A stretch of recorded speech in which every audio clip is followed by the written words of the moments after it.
kebaikan Tuhan tidak dapat diukur dengan apapun, bahkan termasuk dengan kata-kata yang indah sekalipun, itu pun tidak akan dapat menggapai betapa baiknya Tuhan dalam setiap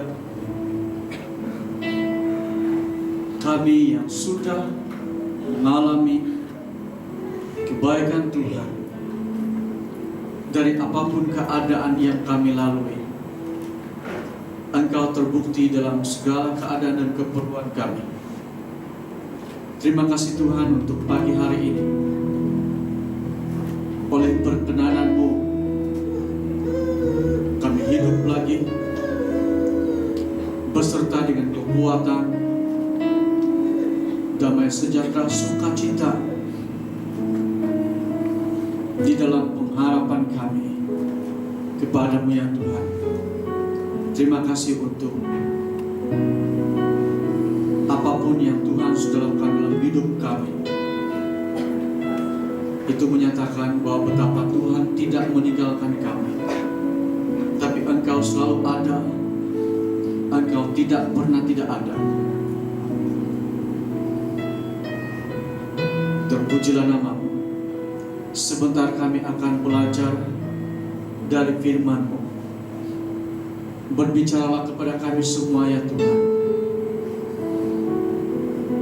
Di dalam hati kami, melalui pemberitaan firman Tuhan yang akan disampaikan oleh hamba-Mu, supaya segala sesuatu yang kami dengar itu akan memberitakan kebaikan Tuhan dalam bentuk apa sekalipun Engkau berbicara. Kami siap menerima kebenaran firman Tuhan. Kami sungguh meyakini kalau Tuhan tidak akan membiarkan kami pulang keluar dari tempat ini dalam keadaan yang kosong, melainkan Engkau sudah mempersiapkan berkat yang terindah untuk kami semua. Berikan kami hati seorang murid yang siap untuk belajar daripada-Mu. Di dalam nama Kristus Yesus Tuhan kami berdoa. Amin. Baik, dipersilakan duduk.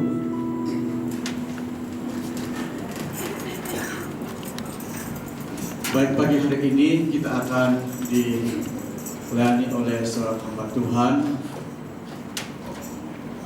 Beliau merupakan rektor BITSN atau Borneo Theological Seminary yang berada di Maus, Ranau, dan dia bersama dengan seorang lagi pensarah juga merupakan wakil rektor Pasdason yang melayani di SMI Pohon Batu. Mereka dalam rangka untuk memberikan taklimat mengenai dengan makan amal dan juga PTJJ atau pengajian teologi jarak jauh. Jadi sampai di sana saya memperkenalkan beliau. Dengan itu kita mempersilakan dan sambut beliau dengan tepukan tangan untuk menyampaikan Anda dan kita semua. Reverend Dr. Michael Panati. Terima kasih Pastor. Salam semua. Bersyukur pada Tuhan karena Tuhan membuka jalan dan boleh bersama-sama dengan Pak Tuhan di sini. Juga terima kasih kepada kepercayaan yang pimpinan majelis gereja berikan kepada kami untuk mengambil bahagian dalam pelayanan ibadah raya pada pagi ini. Saya coba membayangkan sebenarnya semalam suasana ibadah pagi ini kira-kira berapa ramai yang masih bersedia untuk hadir. Dan ternyata kalau saya lihat ruangan ini hampir 80 atau 90% daripada kursi ada penghuninya. Puji Tuhan.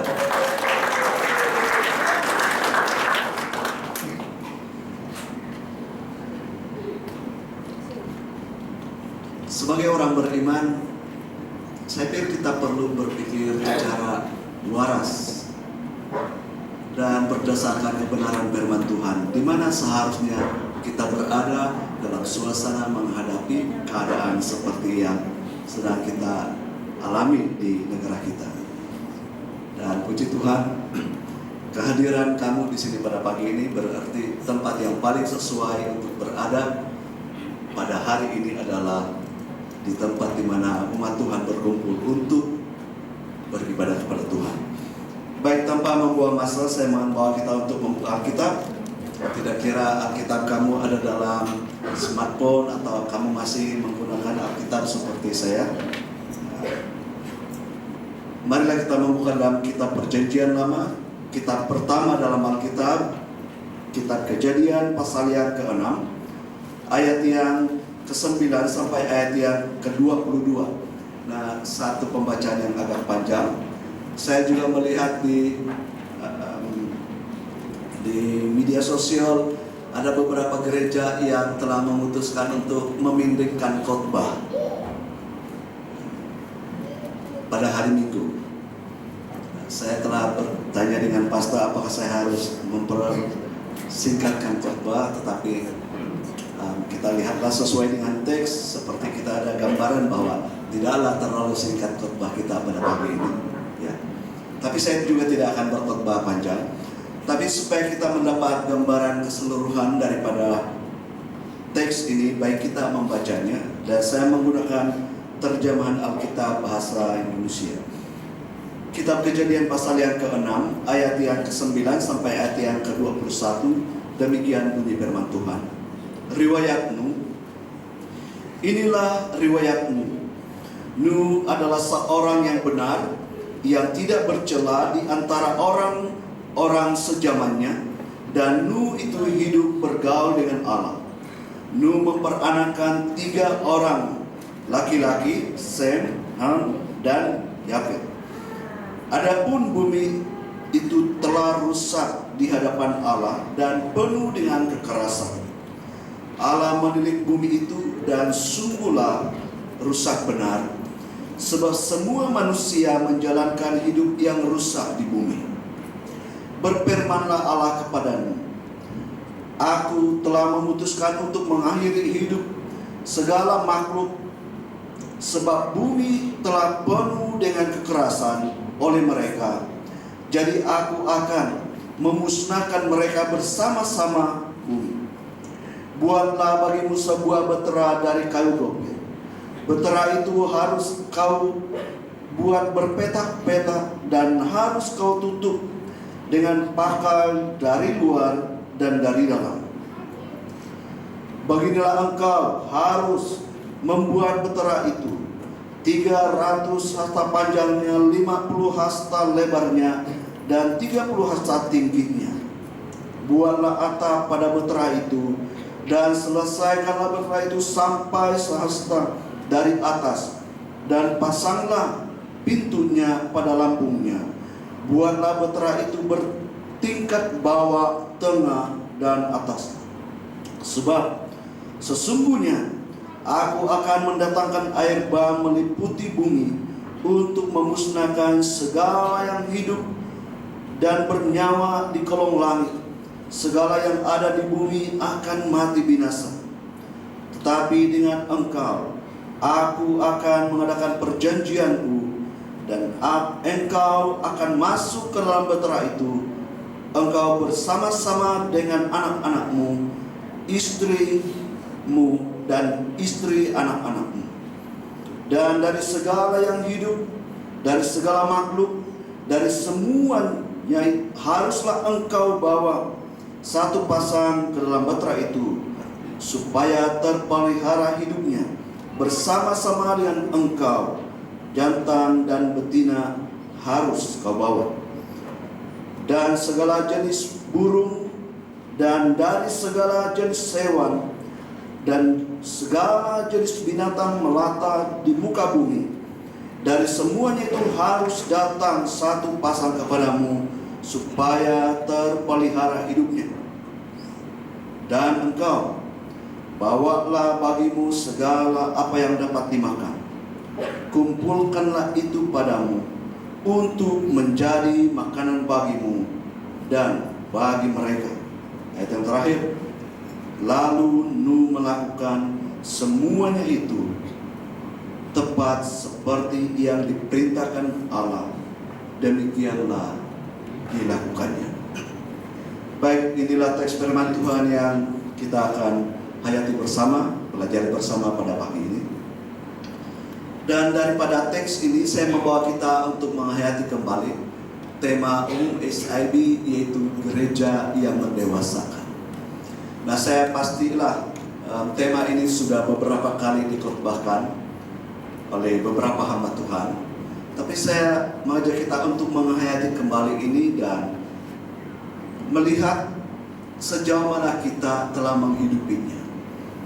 Karena pada saya, tema ini sebenarnya adalah tema yang bila mana kebenaran atau makna daripada tema ini dihidupi, maka tema ini memberikan impact, memberikan kesan, memberikan implikasi kepada kehidupan manusia di sekitar kita.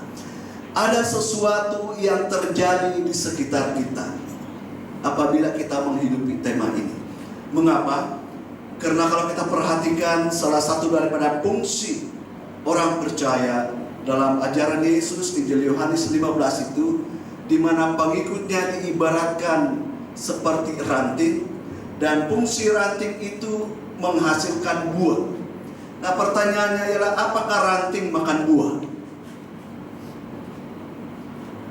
Pernahkah kamu menyaksikan ada ranting menghasilkan buah, mengeluarkan buah, lalu setelah buahnya masak, kamu perhatikan secara perlahan-lahan ranting itu mulai menggigit, mengunyah, dan menghabiskan buahnya. Siapa yang pernah menyaksikan ada ranting seperti itu? Ranting mengeluarkan buah, tetapi buah yang dihasilkan dinikmati oleh orang lain. Kadang-kadang kita tidak sadari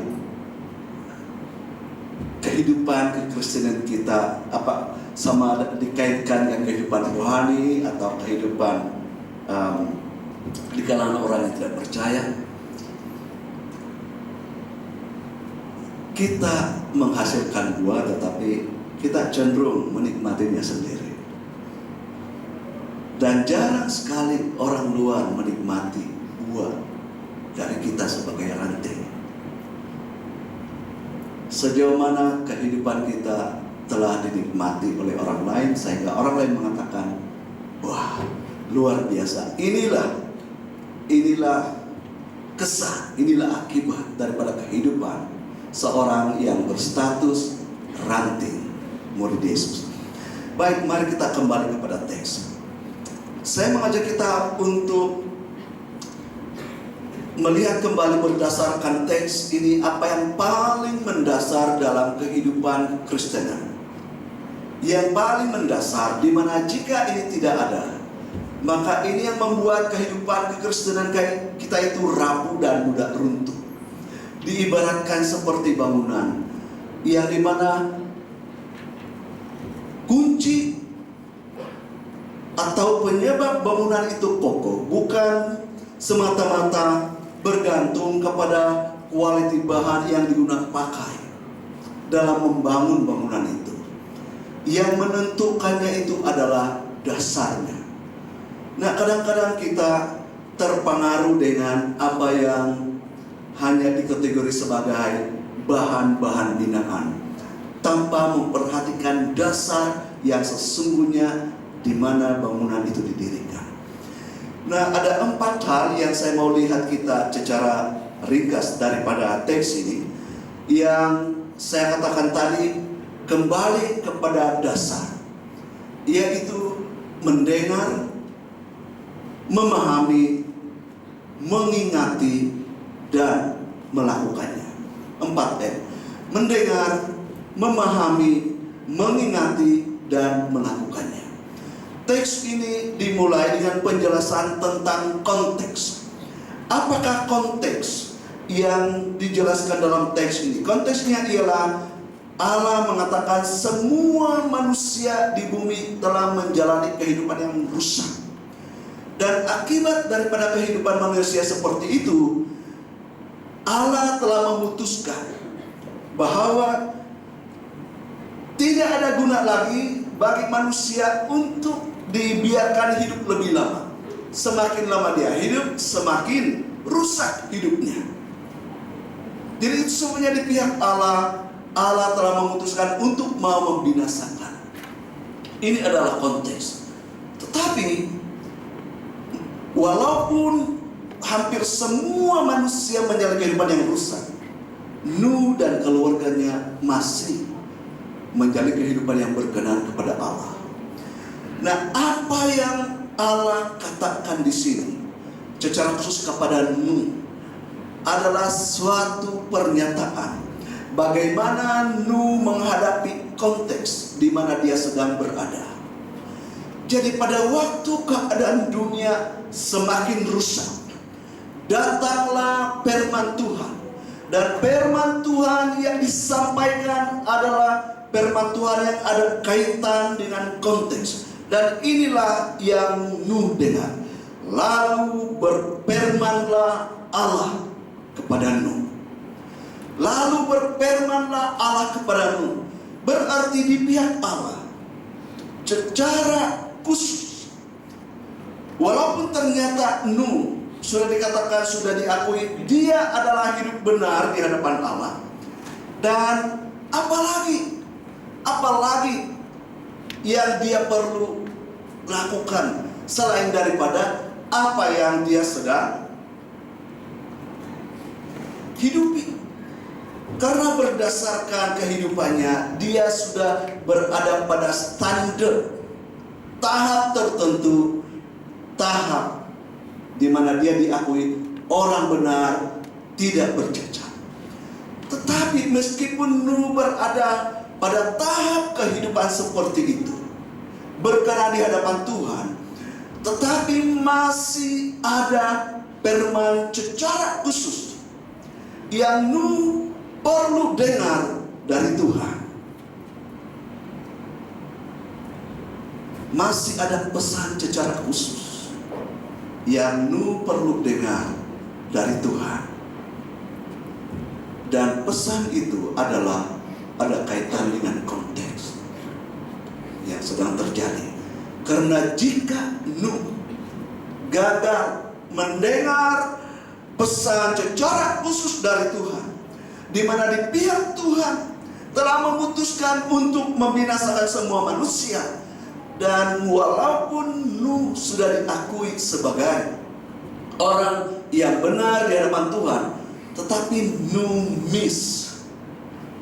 tidak mendengar pesan yang secara khusus ini, yang ada kaitan dengan konteks, yang ada kaitan dengan apa yang Tuhan lakukan. Ada kemungkinan Nuh dan keluarganya walaupun orang benar, tetapi pada waktu banjir datang, tanpa dia dipersiapkan menghadapi apa yang terjadi berdasarkan konteks, dia dan keluarganya turut binasa. Ia bermula dengan mendengar pesan secara khusus. Dan inilah dorongan saya kepada kita. Sudah berapa lama kita menjadi orang Kristen dan berusaha untuk sampai kepada tahap sungguh-sungguh mengikut Tuhan.